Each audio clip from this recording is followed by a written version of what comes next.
নমস্কার বন্ধুরা, মামুনির কিচেনে আপনাদের সকলকে স্বাগত। আসুন আজ দেখে নিই ভাজা পিঠে। ভাজা পিঠে বা তেলের পিঠে, কেউ কেউ বলে তেলের পিঠে, আমরা বলি ভাজা পিঠে। আমি শিখেছিলাম আমার শাশুড়ি মায়ের থেকে, আর খেতে খুব দুর্দান্ত। উপকরণে নিয়ে নিয়েছি কালো জিরে, সামান্য মৌরি, সামান্য একটু খাবার সোডা আছে, আর আছে পরিমাণ মতো নুন।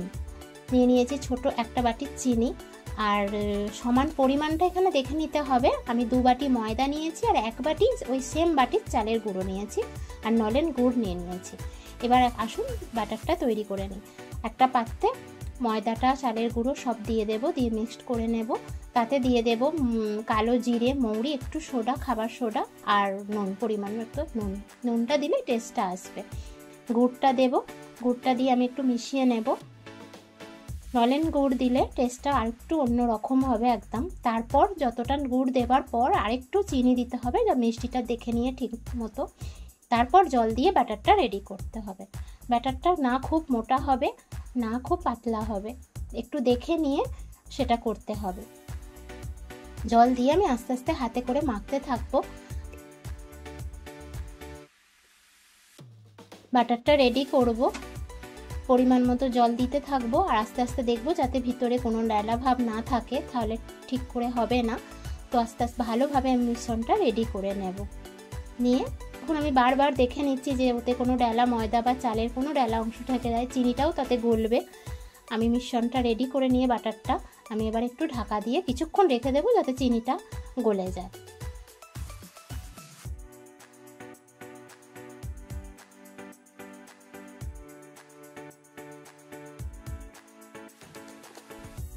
গ্যাসটা জেলে একটা কড়া বসিয়ে নেব, তাতে তেল দিয়ে দেবো, সাদা তেল অনেকটাই লাগবে, যেহেতু পুরো ডুবো ছাঁকা তেলে ভাজাটা হবে।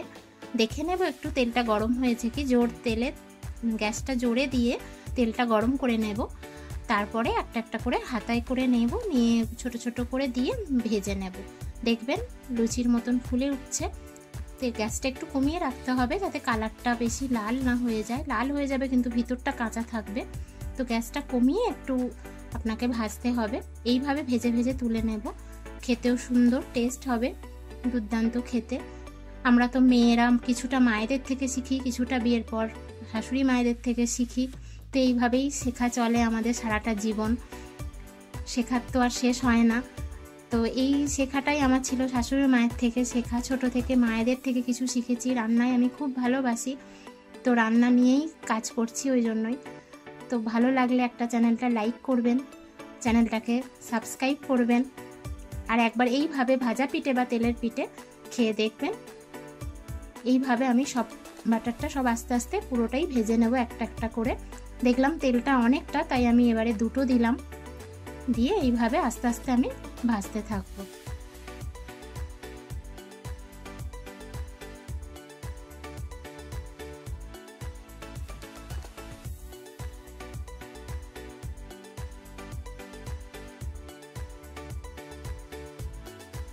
ভাজা পিঠে বা তেলের পিঠে যাই বলুন না, তো যাই হোক রেডি হয়ে গেছে। একবার বানিয়ে দেখুন, দেখবেন দুর্দান্ত খেতে। আমার রান্না ভালো লাগলে চ্যানেলটা সাবস্ক্রাইব করুন, একটা লাইক করুন, পাশে থাকুন। নমস্কার।